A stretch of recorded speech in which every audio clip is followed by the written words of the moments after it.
YCP నేత సినీ నటుడు పోసాని కృష్ణమురళికి కర్నూలులో న్యాయమూర్తి 14 రోజుల రిమాండ్ విధించారు.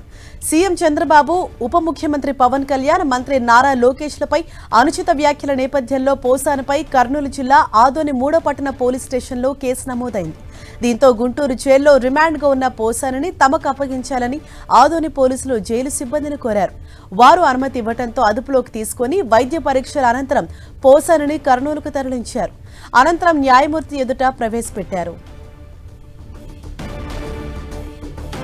ఈ సందర్భంగా ఇరుపక్షాల వాదనలు విన్న న్యాయమూర్తి పోసానికి 14 రోజుల రిమాండ్ విధిస్తూ ఆదేశాలు జారీ చేశారు. తనకు ఆరోగ్యం సరిగా లేదని కర్నూలు హెడ్ క్వార్టర్స్లోనే ఈ సందర్భంగా పోసాని జడ్జిను కోరారు.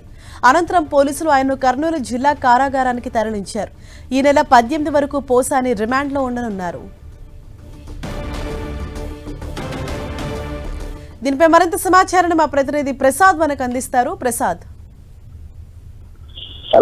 రాష్ట్ర వ్యాప్తంగా ఏదైతే పోసాని మురళి పైన కేసు నమోదు కావడం జరిగింది. అందులో భాగంగా ఆదోని 3 టౌన్ లో పోసాని పైన కేసు నమోదు కావడంతో నిన్న ఏదైతే వారెంట్ పైన తీసుకురావడం జరిగింది. కర్నూలులో జిల్లా జడ్జి ముందు హాజరుపరచడంతో 14 రోజులు రిమాండ్ విధించడం జరిగింది. ఆదోనిలోని గత నవంబర్ 14వ తేదీన కేసు నమోదు కావడం జరిగింది. జనసేన పట్టణ అధ్యక్షుడు కేసు నమోదు చేయడంతోనే ఈ పీటీ వారెంట్ మీద ఇక్కడ తీసుకురావడం జరిగింది. అయితే పోసాని సంచలనమైన ఆరోపణలు చేయడము, ఈ జనసేన అదేవిధంగా టీడీపీ నారా లోకేష్ పైన చేయడంతో కేసులు నమోదు కావడం జరిగింది. అందులో భాగంగానే నేను రాత్రి తీసుకురావడంతో జిల్లా జడ్జి రిమాండ్ విధించడం జరిగింది.